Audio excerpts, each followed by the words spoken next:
नमस्कार बच्चों, आज हम कार्यपत्रक 16 में पुनः वर्ग और वर्गमूल के विषय में पढ़ेंगे। विद्यार्थियों, हमने वर्ग संख्याओं की विशेषताओं के बारे में कुछ और नया सीखना है।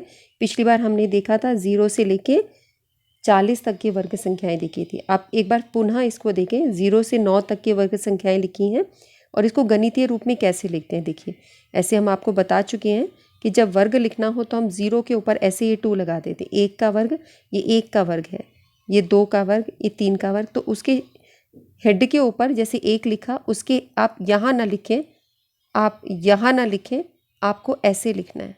ये देखिए, ये करेक्ट है।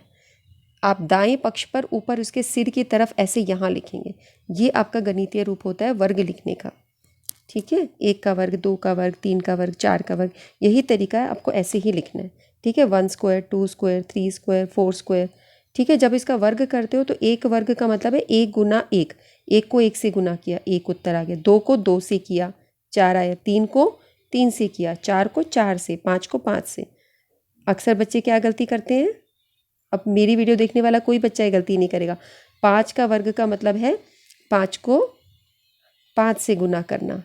ठीक है, जिसका उत्तर होता है 25। 5 को 2 से गुना करना नहीं, जिसका उत्तर होता है 10। 5 को 2 से नहीं करना है, 5 को 2 बार करना है। ठीक है, ये वर्ग की बात होती है। ठीक है, ये मुझे अब बिल्कुल विश्वास है कि जो भी ये वीडियोस देख रहे हैं, मैं इसको बहुत बार बोल चुकी हूँ, तो मेरे बच्चे ये गलतियाँ नहीं करेंगे। इसी तरीके से देखो, यहाँ पे 11 से 19 तक के वर्ग संख्याएं लिखी हैं, इनका वर्ग करके ये लिखा गया है। और मैं चाहती हूँ आप इन सबको याद करें। 19 का वर्ग गलत लिखा है, 371 के बजाय 361 होना चाहिए। ठीक है, अब यहाँ पे ये 2 अलग रंगों में लिखा गया है, एक काले अक्षरों में, एक लाल अक्षरों में। आप ये देखो, लाल अक्षर वाला ये 2 है, एक सम संख्या, उसका वर्ग भी एक सम संख्या आया। 4 एक सम संख्या है, उसका वर्ग भी एक सम संख्या आई है। 6 एक सम संख्या है, 36 भी एक सम संख्या है, 8 भी एक सम है और 64 भी। इसी प्रकार यहाँ पर भी सम संख्याओं का वर्ग सम ही आया है। तो हमने ये देखा, वर्ग संख्या की इकाई अंक के स्थान को अवलोकन करने के पश्चात हम पाते हैं कि सम संख्या का वर्ग सम संख्या ही होती है और विषम संख्या का वर्ग विषम संख्या ही होती है। इंटरेस्टिंग बात है ना, ये है ना। ये बहुत इंटरेस्टिंग पैटर्न है। ये सभी संख्याओं के लिए लागू होता है। आपको दिखाया 19 तक है, पर सभी संख्याओं में सम का वर्ग सम और विषम का वर्ग विषम होता है। यहाँ पर आपको कुछ कार्य दिया गया है। 31 का वर्ग लिखिए, 57 का वर्ग लिखिए, 64 का वर्ग लिखिए। ठीक है, ये हमने लिख दिए हैं। अब यहाँ पर देखिए, एक अन्य चीज़ आप और सीखें। आपको बहुत बार ऐसे वर्ग करना होता है, तो इनका वर्ग करना बहुत आसान है। 10 का वर्ग करना है, आप लिखेंगे ऐसे गणितीय रूप में, 10 के ऊपर ऐसे 2 लगाएंगे, 10 स्क्वायर, 10 का वर्ग। इसका मतलब है 10 को 10 से गुना किया, तो आप 1 लिख देंगे और ये 1 शून्य एक बार आया, आप ये देखोगे 2 बार शून्य आ जाएगा। 10 गुना 10 क्या होता है, 100 होता है। इसी तरह 70 का वर्ग लिखना है तो 7 का वर्ग लिख दो, 49 और 2 0 लगा दो। इस 0 को 2 बार लिख दो। ऐसे 200 का वर्ग करना है तो 2 का वर्ग कर दिया 4 और 2 0 आ रही हैं, तो 2 0 को 2 बार, यानी 4 बार हो जाएंगी। ये आ गया। इसी तरह 300 में 9 लिख दिया और ये 2 0 4 बार, ऐसे 8 64 और ये 3 बार आ रही है 0, ये 6 बार कर दिया। इस प्रकार से हमने सभी संख्याओं का वर्ग किया। किसी संख्या के अंत में जितने शून्य होते हैं, वर्ग करने पर उस संख्या के अंत में दोगुने शून्य आ जाते हैं। आपने देखा, 1 का डबल, ये 0 का डबल 2 0, 2 0 का डबल 4 0, 2 0 का डबल 4 0, 3 0 का डबल 6 0। ठीक है, वर्ग संख्या की अन्य विशेषता तो हम जानते हैं। 2 वर्ग संख्याओं के बीच में कितनी संख्या आती हैं, प्राकृत संख्याएं जो वर्ग नहीं है। आइए इसके बारे में अब हम कुछ सीखते हैं। जैसे ये दी गई संख्या है 0 और 1, ये 0 का वर्ग 0, 1 का वर्ग 1। इसी तरह 1 और 4, इसके बीच में 2 3 आता है, 1 2 3 4। 1 का वर्ग है, ये 2 का वर्ग है, ये 2 का वर्ग है, ये 3 का वर्ग है, ये 3 का वर्ग है, ये 4 का वर्ग है। इनके बीच की ये संख्याएं आ रही हैं। तो ये जो बीच की संख्या आ रही है, यहाँ पे 2 संख्या आ रही है, यहाँ पे 4 संख्या आ रही है, यहाँ पर आप देखो 1 2 3 4 5 6 संख्या आ रही है। ठीक है, तो अब इसके लिए एक नियम हम एक चीज़ देख सकते हैं। देखो, ये इस पे लागू हो सकती है। क्रमागत वर्ग संख्याओं का अंतर लिखो और उसमें से 1 घटा दो। इससे आपको पता चल जाएगा कितनी संख्याएं बीच में आ रही हैं। जैसे यहाँ पे 1 और 0, इनको घटाओ। 1 में से 0 गया और फिर 1 और घटा दो। 1 में से 0 गया, क्या आया, 1। 1 में से 1 गया, 0 0। तो इन दोनों के बीच में कोई संख्या नहीं है, 0 संख्याएं हैं इनके बीच में। इसी तरह 1 2 3 4, 4 में से 1 घटाओ और फिर 1 माइनस कर दो। 4 में से 1 घटाया और 1 माइनस कर दिया। 4 में से 1 घटा तो क्या आया, 3। ठीक है, 3 माइनस 1 आया। यहाँ पे 9 में से 4 गया तो 5 माइनस 1 आया, या 16 में से 9 गया तो 7 माइनस 1 आया। तो आपने देखा कि ये 4 माइनस 1 3 माइनस 1 करके आया 2। तो यहाँ देखो 2 संख्याएं बीच में, या 4 से 9 के बीच में 1 2 3 4 संख्या है। आप 9 में से 4 घटाओगे 5, 5 माइनस 1 4। तो आप देख रहे हो कि कितना आसान है ये निकालना। कैसे हम पता कर सकते हैं कि इनके बीच में कितनी संख्याएं होंगी? इन दोनों को घटा दो और उसमें से एक घटा दो।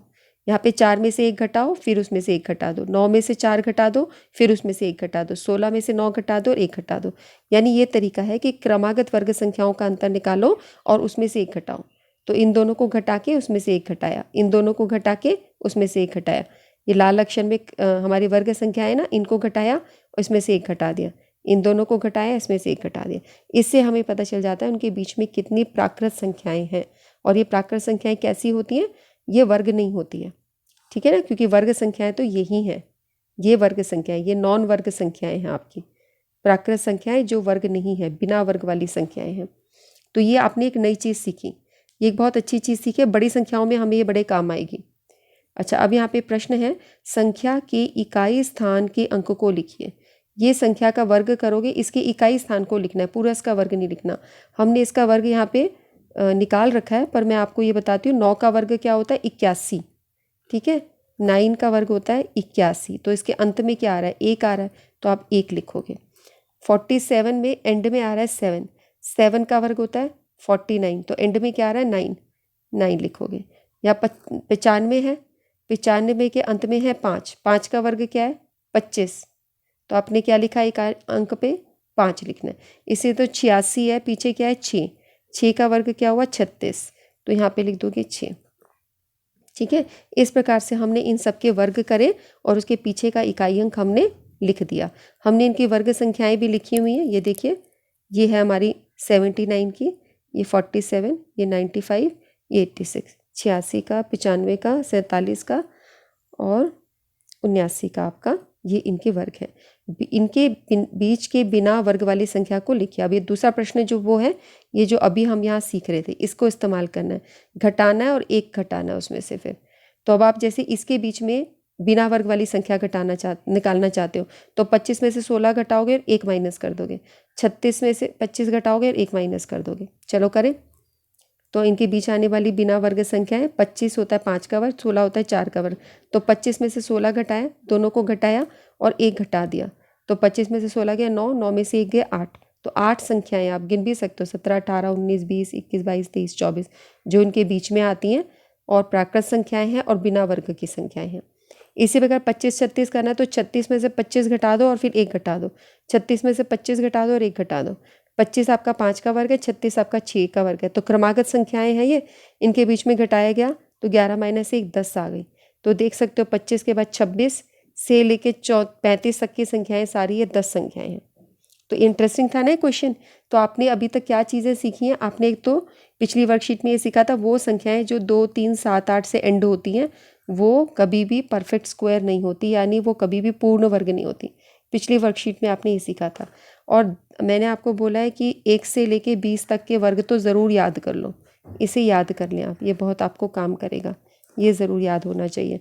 उसके बाद आपने आज ये सीखा है कि दो संख्याओं के बीच में, क्रमागत संख्याओं के बीच में वर्ग निकालने के लिए उनको घटा दे। जो क्रमागत संख्याएं हैं, वर्ग संख्याएं हैं, वो जो भी दे रखी हैं उनको घटा लो, ठीक है। घटा कर उन दोनों को और उसमें से 1 घटा दो, तो वो तुम्हारा सीक्वेंस निकल आएगा, ठीक है। और आपने ये सीखा, अगर मैं आपको बोलूँ, जैसे आपको 8 का वर्ग याद है कि 64 होता है ना। तो अगर मैं बोलूँ 8 का वर्ग 64 है, ये आपको याद है 8 का वर्ग 64। अगर मैं बोलूँ 80 का वर्ग निकालो, तो ये कैसे करोगे? 64 लिख के इस 0 को 2 बार लिख दोगे। मैं बोलूँ 800 का वर्ग निकालो, तो 8 का वर्ग तो आपको याद ही है 64, ये 2 0 आ रही है तो 1 2 2 बार लिख दो। ऐसे मैं लिखूँ 8000 का वर्ग, तो 8 का वर्ग तो आपको याद ही है 64, ये 3 0 आ रही है 1 2 3, इसको 2 बार लिख दो। ये तरीका होता है, ये भी आपने सीखा, ठीक है। तो आज की वर्कशीट हम यहीं फिनिश करते हैं बच्चों। नेक्स्ट वर्कशीट की डिस्कशन में हम आपसे फिर से मिलते हैं। तब तक के लिए आप सभी को मेरा नमस्कार, बाय बाय।